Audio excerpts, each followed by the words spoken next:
4장 2절 들키는 축복, 우리 지난 주일 말씀 생각하면서 두 번 읽고 세 번째 눈을 감고 해보겠습니다. 시작. 그리고 맡은 자들에게 구할 것은 충성이니라. 고린도전서 4장 2절 말씀. 아멘. 다시 합니다. 그리고 맡은 자들에게 구할 것은 충성이니라. 고린도전서 4장 2절 말씀. 아멘. 우리 눈을 감고 한번 해보겠습니다. 시작. 그리고 맡은 자들에게 구할 것은 충성이니라. 고린도전서 4장 2절 말씀. 아멘. 감사합니다. 자, 오늘은 사무엘상 21장 10절부터 15절입니다. 구약 성경 445면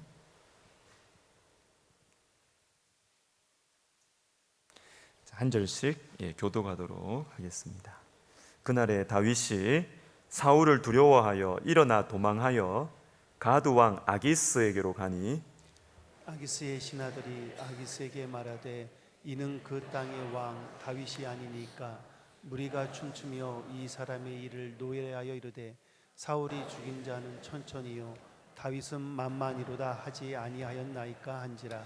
다윗이 이 말을 그의 마음에 두고 가드 왕 아기스를 심히 두려워하여 그들 앞에서 그의 행동을 변하여 미친 채하고 대문짝에 그적거리며 짐을 수염에 흘리매 아기스가 그의 신하에게 이르되 너희도 보거니와 이 사람이 미치광이로다. 어찌하여 그를 내게로 데려왔느냐?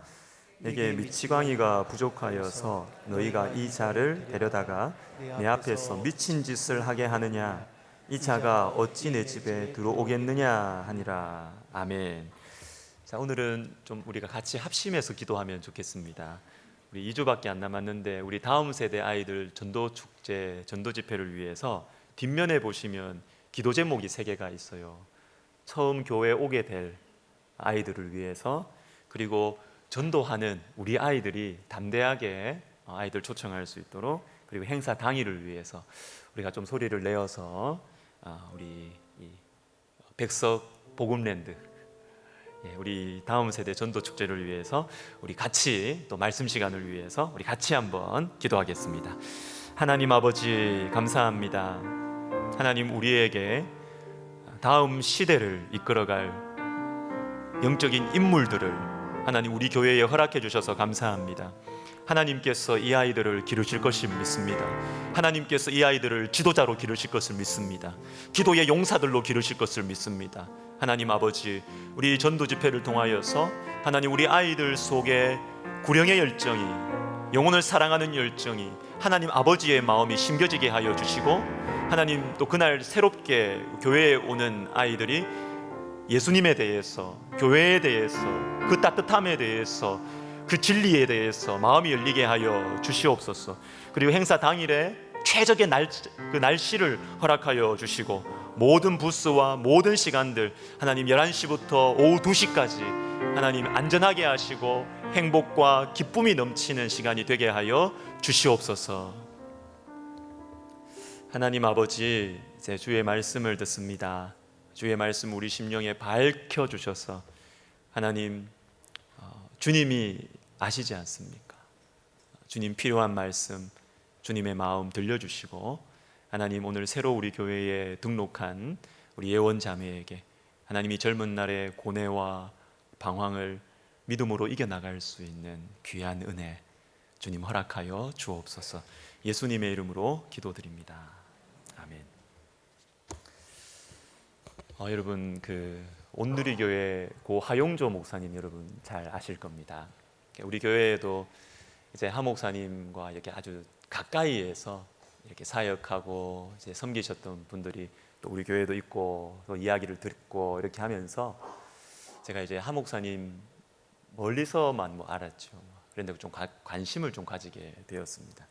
그 중에 이분이 23살에 한 9개월 정도 폐결핵으로 저 목포에 있는 한 요양병원에서 요양을 하신 적이 있습니다. 68년 8월부터 69년 5월까지. 근데 이때 이분이 매일 일기를 쓰셨어요. 일기를 쓰신 게 책으로 나왔는데 나의 하루라는 책입니다. 근데 이때가 어떤 상황이었느냐 하면 하 목사님이 대학 들어가서 CCC에서 훈련 받으시고 또 김중곤 목사님 영향을 많이 받고 이렇게 하면서 이 민족 복음화에 대해서 이 복음 전도에 대해서 막 열정이 막 너무너무 뜨거웠던 그런 청년이었습니다. 그 일꾼이었습니다. 근데 하나님께서 이 뜨거웠던 열정의 청년 하용조를 9개월 동안 병원에 딱 붙잡아 놓으시는 것입니다. 여러분, 우리 하나님은 급하지 않으세요. 내가 없으면 안 될 것 같죠? 다 됩니다, 여러분. 우리 하나님께는 하루가 천년 같고 천년이 하루 같아요. 우리 하나님은 급하지 않으세요. 그런데 병원에서도 이 하용조 목사님이 이렇게 복음을 전하고 또 양육이 필요한 사람에게는 말씀을 가르치고 이렇게 했어요. 열심히 살았어요. 그런데 그렇게 하다가 본인도 환자잖아요. 그러다가 막 각혈을 하는 거죠. 막 피를 토하고 이렇게 하면서 널브러져서 자기가 아무것도 할 수 없는 그런 지경에 이르렀을 때 이런 글을 썼습니다. 들어보십시오. 나는 20대부터 한 번도 아프지 않고 보낸 해가 없었다. 질병은 인생의 동반자와 같다. 이것도 하나님의 은혜이다. 하나님은 내가 교만할 것을 아시고 바울의 가시처럼 질병을 꽂아 놓으셨다. 까불지 마라. 교만하지 말라. 병이 도지면 나는 꼼짝 못한다. 다시 원점으로 돌아가는 것이다. 저는 이 부분을 읽으면서 하 목사님 참 힘드셨겠다. 얼마나 답답하셨을까? 얼마나 비참했을까 자기가. 그런 마음이 들면서도 한편으로는요, 참 복되다. 참 복되다. 까불지 않도록 지멋에 빠져서, 그죠? 자기가 가지고 있는 이 하나님 나라의 비전과 열정에 도취돼 가지고 까불지 않도록, 교만하지 않도록 다 쓰러져서 다시 원점으로 가게 하는, 이것이 얼마나 복된가. 하나님 없이는 내가 살 수 없는 존재라는 것을 다시 깨닫게 하는 이 시간이 얼마나 복된가, 그런 생각이 들었습니다. 오늘 본문의 주인공인 다윗의 원점이 어디였습니까? 이새가 이르되 아직 막내가 남았는데 그는 양을 지키나이다. 사무엘상 16장에 사무엘이 다윗의 집에 찾아왔습니다. 이새가 다윗의 아버지죠. 그런데 이 당시에 사무엘은 그냥 여러 목회자 중에 한 명이 아니에요. 민족의 지도자입니다. 민족의 지도자. 그런데 이 민족의 영적 지도자가 자기 집에 딱 왔는데 아버지가 다윗은 그 자리에 못 있게 하는 것입니다. 7 아들들 쫙 있고 다윗 너는 저 가 있어, 이렇게 한 것입니다. 왜요? 아마도 제 생각에는 이 막내 아들이 부끄러웠던 것 같습니다. 키도 작고 못생겼고 결국도 없고 능력도 없고 내세울 것도 없고 부끄러운 자식들, 여러분 있지 않습니까? 아버지가 부끄러워했던 것 같아요. 들키지 않았으면 좋겠다 싶었던 것 같아요. 그래서 다윗을 그 자리에 내놓지 않았습니다. 이것이 다윗의 원점이에요. 다윗의 첫 자리인 것입니다. 그런데 다윗은 이어서 하나님 나라의 이 왕으로 기름 부으심을 받죠. 자기도 알아요. 내가 왕으로 기름 부으심을 받았다는 것을 알아요. 그리고 이어지는 17장에서는 골리앗, 이 블레셋의 거인을 이겨버립니다. 사람들 앞에 드디어 유명해진 순간이죠. 그리고 이어서 다윗은 사울 왕의 사위가 됩니다. 엄청난 지위의 상승이 이루어지는 것입니다. 그리고 가는 곳마다 인정받고 가는 일마다 잘해요. 다 인정받고 승리하는 것입니다. 그리고 이어서 사울의 미움을 받아서 도망치게 되죠. 쫓김을 받게 되죠. 그래도 저는 제 생각에는 다윗이 사울에게 쫓김을 받을 때 자신의 원점, 내가 어떤 인간인지 어떤 첫자리인지 생각 안 했을 것 같아요. 왜? 왕의 경쟁 상대 아닙니까? 괜찮잖아요. 왕의 경쟁 상대입니다. 왕의 시기를 받는 이 영광 괜찮지 않습니까? 그런데 오늘 본문에서 드디어 다윗은 자신의 원점을 발견하게 되고 거기로 돌아가고 있습니다. 두 가지 음성이 다윗에게 들리고 있습니다. 먼저 11절에 사울이 죽인 자는 천천히요 다윗은 만만히로다. 무서운 말일 수도 있지만 내가 잘 나가던 그때를 알아주는 사람이 여기도 있네. 여기도 있는 것이죠. 내가 골리앗을 이겼던 그때, 온 국민이 나를 존경하던 그때, 그때를 알아주는 사람이 여기에도 있네. 기분 좋았겠죠? 그러나 또 다른 목소리가 다윗에게 들려옵니다. 13절에 그의 행동을 변하여 미친 채하고 대문짝에 그적거리며 침을 수염에 흘리매, 그 다음에 이 사람이 미치광이로다. 이 사람은 미치광이로다. 이 소리가 다윗의 귀에 또 들리는 것입니다. 또 들리는 것입니다. 여러분, 바로 이 음성, 너는 미치광이다. 너는 미치광이다. 바닥에 기어다니면서 침을 흘리고 있는 이 모습, 이게 네 모습이다. 네 모습, 이게 원점이다. 다시 다윗의 원점으로 데리고 가는 것이죠. 근데 놀라운 것은 이 오늘 본문 바로 다음에 어떤 말씀이 이어지고 있느냐 하면 22장 우리 같이 한번 읽어보도록 하겠습니다.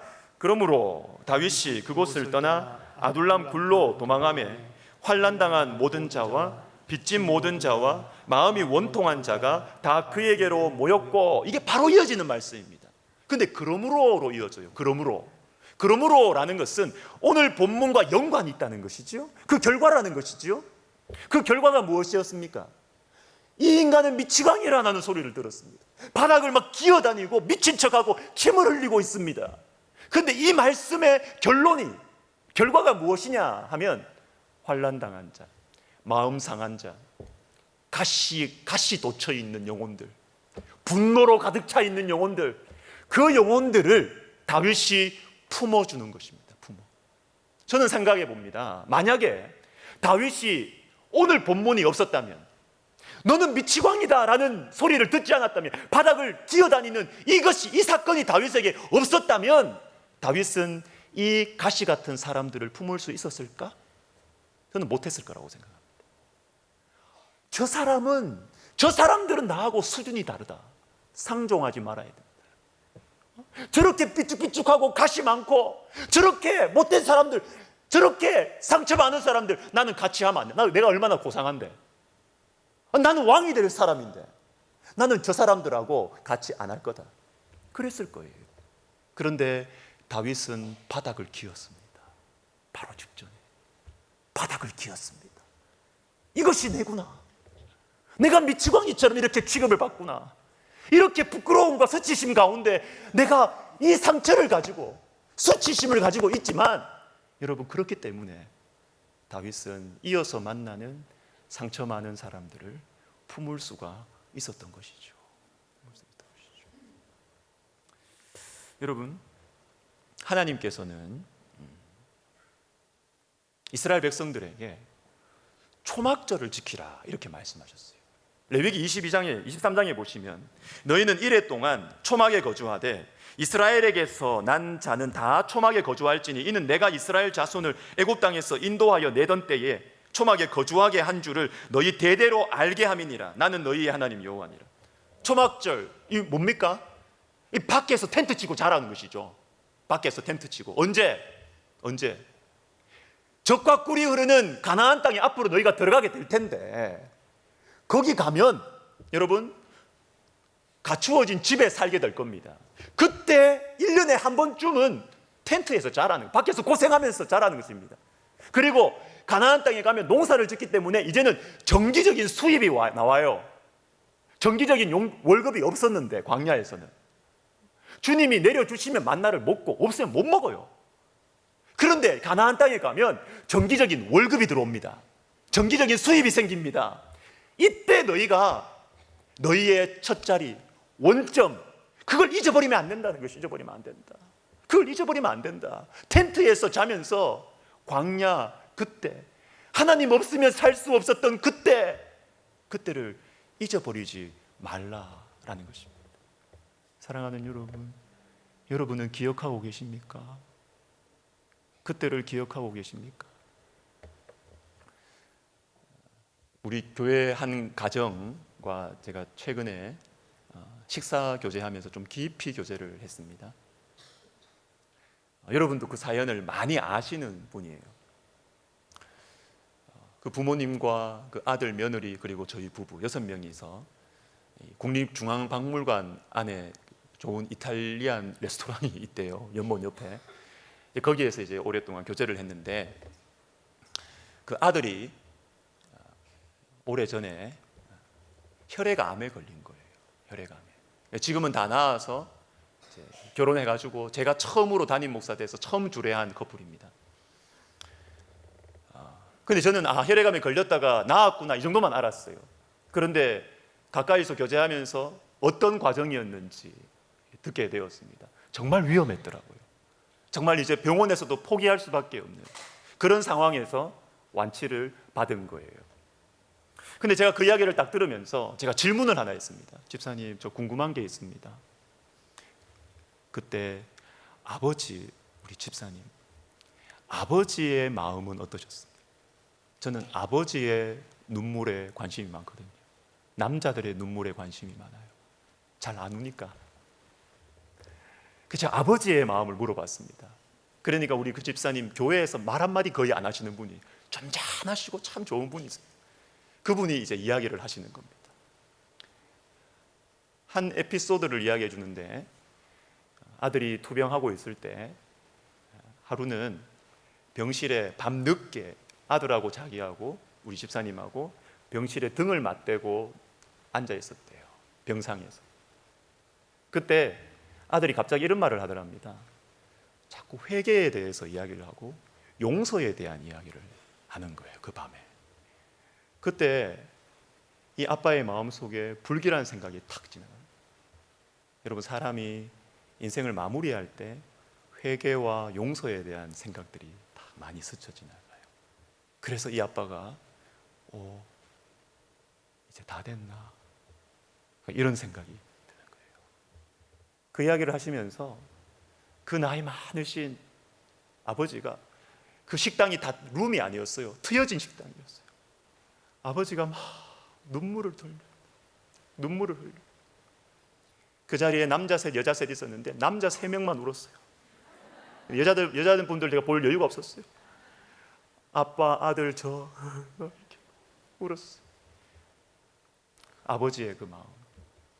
근데요, 이 가정이 얼마나 지혜로운지 그 아들이 11년 전에 완치를 받았는데 그 완치받은 그날 병원에서 이거 완치됐습니다 했던 그날 매년 가족들이 모여서 감사 예배를 드리는 거예요. 매년. 그날은 이 가정의 생명줄입니다. 이 가정의 생명줄. 다시 원점으로 돌아가서 하나님의 은혜가 없으면 살 수 없는 우리 가정, 하나님 도와주지 않으면 살 수 없는 우리 가정, 이것을 다시 고백하는 생명줄이 바로 그날 그 예배인 것입니다. 올해는 그 예배를 대대적으로 했습니다. 같이 기도해줬던 사람들, 동문 친구들 모여가지고 제가 설교하고 404호에서 50명 넘게 모인 것 같아요.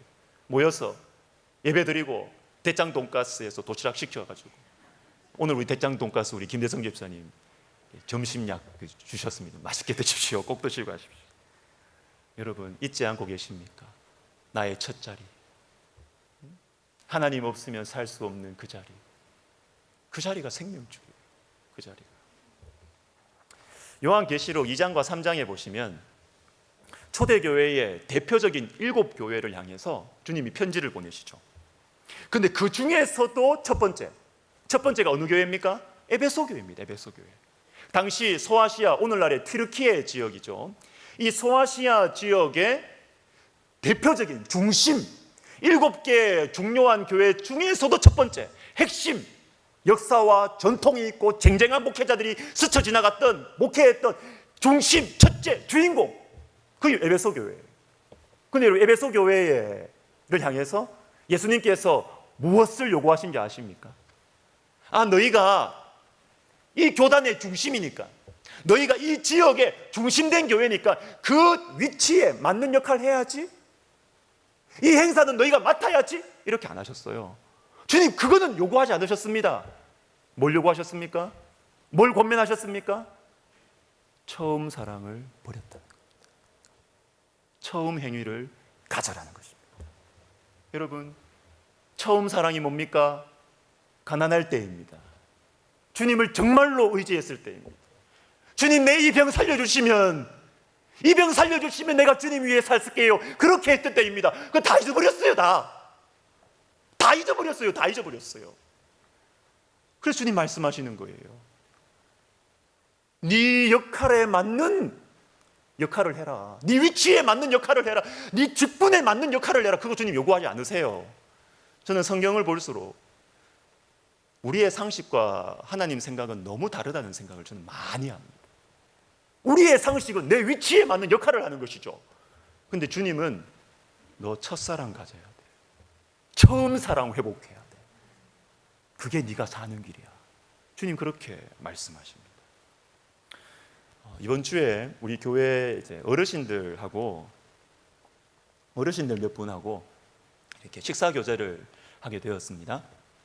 근데 이런저런 이야기들을 하면서 그 어르신들이 이런 말씀을 하시는 거예요.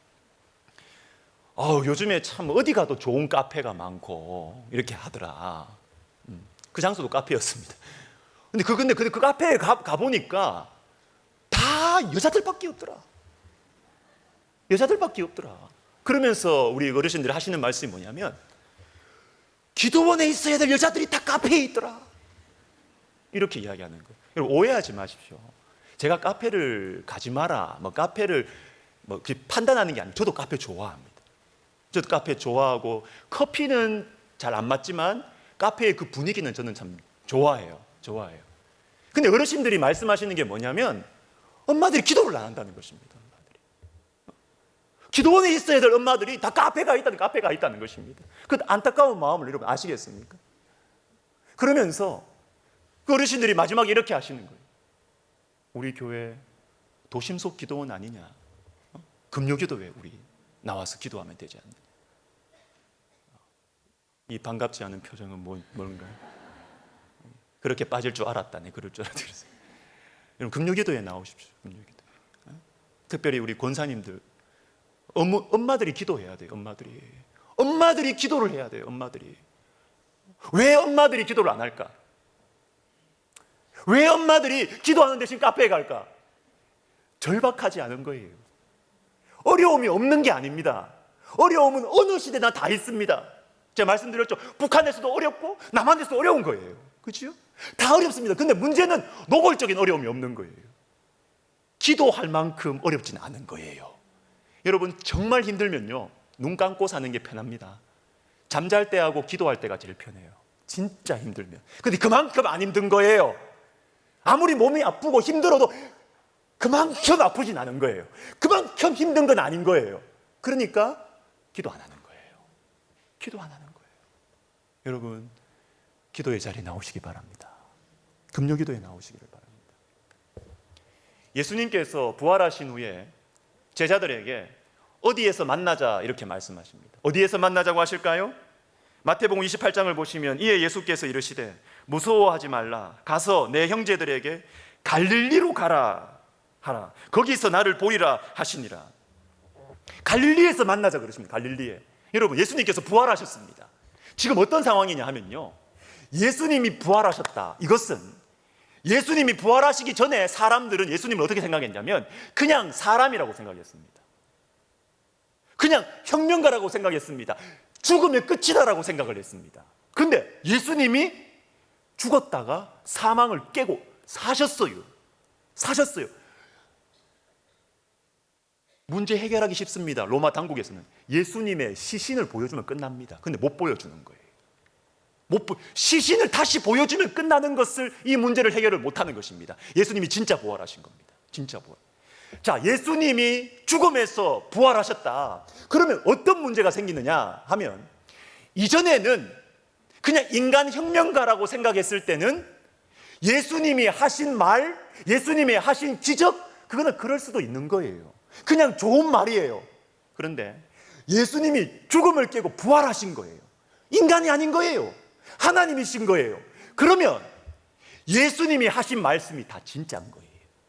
천국과 지옥이 있다, 진짜인 거예요. 하나님과 하나님 아버지와 내가 하나다, 진짜인 거예요. 그게 진짜가 돼버린 거예요. 성령이 오신다, 진짜가 돼버린 거예요. 예수님의 모든 말씀들이 새롭게 다가오는, 새로운 능력으로 다가오는 것입니다. 사람들에게 말이죠. 이게 부활의 역사죠. 부활의 능력입니다. 이제 새로운 시대가 펼쳐질 것입니다. 예수님은 제자들을 불러 모아서 부활하신 예수님께서는 새로운 시대를 선포하게 될 것입니다. 그런데 어디에서 선포하기를 원하셨는가? 갈릴리였습니다. 갈릴리. 저는 저 같으면 변화산으로 모여라고 하셨을 것 같습니다. 저 같으면 그렇게 할 것 같아요. 왜? 주님께서 십자가 지기 전에 신적인 영광을 보여주셨던 그 한 장소, 변화산입니다. 하나님이었던 모습을 딱 보여주었던 그 장소, 변화산에 다 모였어. 야 베드로, 내가 너한테 모세와 엘리야 보여줬지. 증거해. 얼마나 폼납니까? 근데 주님은 변화산에 모으지 않으셨어요. 할 일 많은 예루살렘 성전에 제자들을 불러 모으지 않으셨어요. 갈릴리로 가라. 갈릴리에 내가 있을 것이다. 왜요? 갈릴리는 제자들이 예수님을 처음 만난 곳입니다. 내가 너를 사람 낚는 어부가 되게 하겠다. 처음 만난 자리입니다. 처음 사명을 준 자리입니다. 그 자리에 가야, 다시 원점으로 돌아가야 너의 인생에, 이 시대에 새로운 출발을 할 수 있다라는 것입니다. 다시 원점으로 돌아가시면 좋겠습니다. 말씀을 마무리하겠습니다. 여러분, 우리들 교회 김양재 목사님 아시죠? 우리들 교회 김양재 목사님. 한 이 교회가 한 10,000명 넘게 모일 거예요. 아주 대형 교회입니다. 그런데 이 김양재 목사님 설교를 제가 예전에 몇 년 전에 듣다가 한 번은 이분이 막내 아들 이야기를 하시더라고요. 막내 아들. 이분이 딸이 둘이 있다는 건 제가 알았어요. 왜? 딸 다 우리 신대원 출신이거든요. 그 딸 둘 다, 저는 둘째 딸은 제가 직접 가르치고 봐서 알아요. 근데 첫째 딸은 잘 몰라요. 근데 하여튼 선배님들 말씀 들으면 하여튼 두 딸 다 똑똑하고 예뻐요. 엄마 닮았어요. 예쁘고 똑똑해요. 근데 막내 아들이 있다는 건 좀 몰랐어요. 그런데 설교 중에 이 막내 아들을 이야기를 하면서 이분이 이렇게 이야기하십니다. 야, 나를 무시하는 유일한 인간이다. 내 어디 가도 날 안 무시하는데. 이분이요, 여러분, 대형교회 목사님들이 보통 분들이 아닙니다.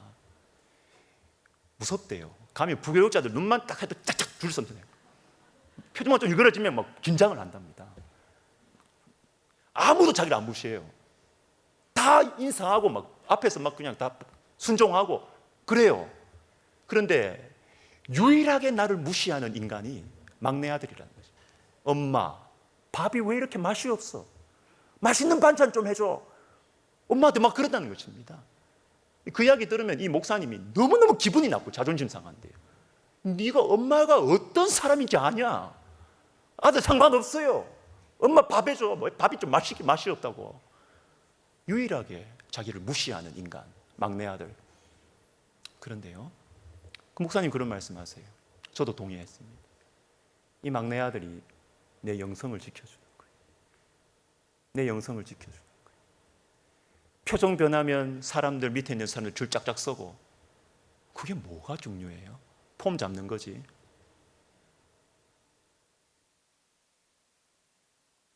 무시받아요. 무시받으면서 내가 원래 무시받는 인생이에요. 저와 여러분은 원래 아무것도 없는 낯생이에요. 무시받았던 사람들이에요. 이걸 가르쳐주는 막내 아들, 진짜 맛있는 거 많이 해줘야 돼요. 그렇죠? 맛있는 거 많이 해줘. 여러분, 우리 주변에 일어나는 일들을 말씀의 관점으로 좀 바라보았으면 좋겠습니다. 나를 무시하는 사람이 있습니까? 내 자존심 상하게 만드는 사람 있습니까? 싫죠. 짜증나죠. 분하죠. 원통하죠. 당연합니다. 그러나 내가 이 인간 때문에 기도하게 되는구나. 내가 이 인간 때문에 십자가 앞에 나아가서 기도하다 졸았는데 이 인간 생각하니까 잠이 안 온다. 주님 도와달라고. 축복의 통로죠. 풀리지 않는 문제가 있습니까? 너무나 원통한 문제가 있습니까? 싫죠. 괴롭죠. 억울하죠. 그러나 말씀의 관점에서 보면 그 일 때문에 내가 기도다운 기도를 하는 거예요. 정말 하나님을 찾는 거예요. 나를 원점으로 데리고 가는 일이고 사람인 것이에요. 여러분, 다시 원점으로 돌아가야 새로운 출발이 가능하게 되는 것입니다. 우리 같이 찬양하겠습니다. 내 주의 은혜 강가로, 저 십자가의 강가로. 오늘 말씀을 잘 보여줍니다. 주님, 나를 은혜의 강가로, 나를 십자가의 강가로 나를 이끌어 주시옵소서. 일이 해결되는 곳으로. 주님, 내가 다시 내 명예가 다시 복권되는 곳으로. 그건 다음 문제. 주님, 나를 다시 십자가로 이끌어 주시옵소서. 우리 말씀을 생각하면서 우리 찬양을 하십시다. 내 주의 은혜 강가로, 저 십자가의 강가로, 내 주의 사랑 있는 곳, 내 주의 강가로, 내 주의 은혜 강가로, 내 주의 은혜 강가로, 저 십자가의 강가로, 내 주의 사랑 있는 곳, 내 주의 강가로. 가란 나의 영혼을, 가란 나의 영혼을 생수로 가득 채우소서. 피곤한 내 영혼 위에, 내 주의 은혜 강가로, 내 주의 은혜 강가로, 저 십자가의 강가로, 내 주의 사랑 있는 곳, 내 주의 강가로. 여러분, 기도하십시다. 우리가 돌아가야 할 원점이 어디입니까? 우리가 다시 새롭게 출발할 수 있는 그 자리가 어디입니까? 기도의 자리인 것이죠. 예배의 자리인 것이죠. 어떤 분에게는 다음 세대를 섬기는 교사의 자리일 수도 있을 것 같아요. 아이들을 섬기면서 내가 너무 큰 은혜를 받았는데 몇 년 동안 이 핑계 저 핑계 없는 사람이 어디 있어요? 어떤 사람에게는 전도의 현장이 은혜의 자리, 원점의 자리였는데 이 핑계 저 핑계. 여러분, 다시 원점으로 돌아가십시다. 하나님 나를 만나주셨던 그 자리로 돌아가야 우리가 살아요. 문제 해결된다고 사는 게 아니에요. 우리의 영이 살아야 돼요. 주님, 다시 원점으로 돌아가게 하여 주시옵소서. 기도하겠습니다. 하나님 아버지, 그렇습니다. 주님, 우리는 참 지혜롭지만 미련한 것 같습니다. 우리는 머리를 굴리고 이렇게 고심하고 염려하면서, 그러나 문제는 해결되지 않고 우리의 영혼은 점점 어두워져 가고, 하나님, 우리는 지혜로운 것 같으면서도 미련한 존재들이 하나님 우리들입니다. 아버지 하나님, 우리에게 다시 원점으로 돌아갈 수 있는, 주님을 만날 수 있는 그곳, 주님을 나를 처음 부르셨던 그곳으로 돌아갈 수 있도록, 그래서 새로운 출발을 할 수 있도록 주님 도와주시옵소서. 주님, 우리를 살려주십시오. 살 소망과 살 희망을 갖게 하여 주시옵소서. 어두운 생각들 몰아낼 수 있도록 주님 도와주시옵소서. 여러분, 한 번 더 기도하겠는데요, 제가 오늘 아침에 오늘 아침에 이 찬양을 제가 유튜브로 늘 그냥 제가 예배 후 찬양은 하루 종일 제 사무실에 틀어놓거든요. 유튜브로 찾던 중에 우리 이선우 장로님 아이노스 작년 가을 연주회 때 이 찬양을 했더라고요. 연속 재생을 해가지고 뭐 몇 번 계속 봤습니다. 아침에 도시락 먹으면서 뭐 계속 봤습니다. 근데 보다가 한 장면이 딱 띄는 거예요. 한 3분 18초 되는 지점에 앞에서 두 번째 줄 맨 오른쪽 여자 단원, 이 찬양을 하다가 눈물이 터졌어요. 이 찬양을 하다가 눈물이 터졌어요. 눈이 벌게서 찬양. 이 자매의 마음은 뭘까? 그 마음 속에 주님을 찬양하는 찬양 단원이지만 내가 주님으로부터 멀어져 있고, 찬양은 하고 노래는 하고 있지만 내가 주님을 간절히 찾지 않고 은혜 없이도 살 수 있고, 그 마음이 아닐까? 내가 다시 그 자리로 돌아가고 싶다. 다시 주님의 은혜의 강가로 나는 다시 가고 싶다.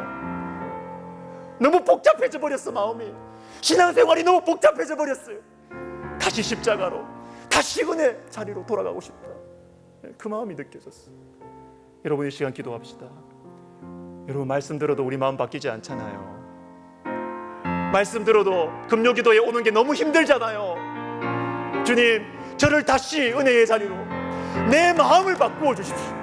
내 마음을 바꾸어 주셔서 십자가의 자리로, 은혜의 자리로, 기도의 자리로, 주님 붙들고 살아갈 수밖에 없는 그 자리로 나를 인도하여 주시옵소서. 우리 마음 바꾸어 달라고 같이 한번 기도하겠습니다.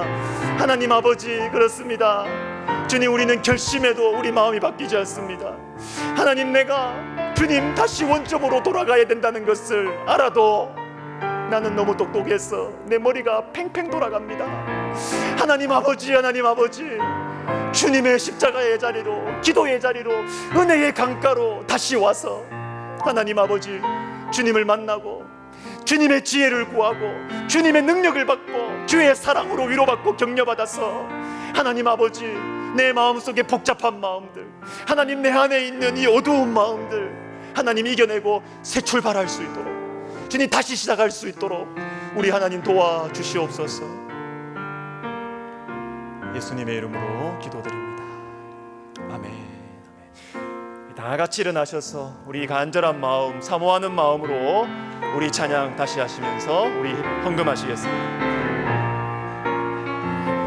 주님의 은혜의 강가로, 십자가의 강가로 나가십시다. 내 주의 은혜 강가로, 저 십자가의 강가로, 내 주의 사랑, 내 주의 사랑이 있는 곳, 내 주의 강가, 다시 합시다. 내 주의 은혜 강가로, 내 주의 은혜 강가로, 저 십자가, 생명의 십자가, 십자가의 강, 주님의 사랑이 우리를 부르고 기다리고 있습니다. 내 주의 사랑이 있는 곳, 내 주의 강가로, 주님 내 영혼을 가난하게 하옵소서. 가란 나의 영혼을 생수로 가득 채우소서. 피곤한 내 영혼 위에, 피곤한 내 영혼 위에, 내 주의 은혜 강가로, 내 주의 은혜가 저 십자가의 강가로, 저 십자가의 강가로, 내 주의 사랑이 있는 곳, 내 주의 강, 다시 합시다. 가란 나의 영혼을, 가란 내 영혼, 가란 나의 영, 생수로, 주님 생수로 가득 채우소서. 피곤한 내 영혼 위에, 내 주의 은혜 강 강가로 내 주의 은혜가 가로 저 십자가의 강가로 내 주의 사랑 있는 곳 내 주의 강가로 하나님 아버지 우리의 마음을 아시지 않습니까? 우리는 잔소리를 들어도 우리의 마음은 움직이지 않습니다. 우리는 아무리 옳은 이야기, 책망을 들어도 우리의 마음은 잠깐 바뀌지만 우리의 중심은 바뀌지 않는 주님 아시지 않습니까? 오직 주의 은혜만이, 오직 주의 사랑만이, 오직 주의 십자가만이 우리의 마음을 변화시키실 수 있고 우리를 다시 일으킬 수 있음을 고백합니다. 하나님, 우리 사랑하는 성도님들, 특별히 내 인생 이렇게 살아갈 수 없는데, 이렇게 예수를 믿어도 취해서 어디에 중독되었어, 유튜브에 중독되었어, 이렇게 내 인생 살아갈 수 없는데, 우리 가정 이럴 수 없는데, 주님, 새 출발을 원하는 심령들 속에 기도의 자리로, 은혜의 자리로 나올 수 있도록 우리의 심령을 변화시켜 주시옵소서.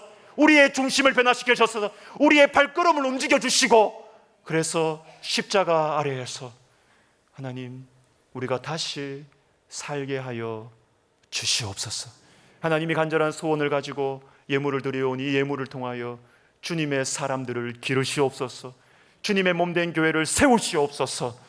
이제는 우리 주 예수 그리스도의 은혜와 하나님 아버지의 사랑과 성령의 감동, 감화, 위로, 교통하심이 다시 원점으로, 다시 주의 사랑의 품으로, 다시 기도의 자리로 나아가기를 소원하는 모든 영혼들 머리 위에, 그리고 우리 백석학원과 우리 총회와 우리 교회 위에 이제로부터 영원토록 함께 있을지어다. 아멘.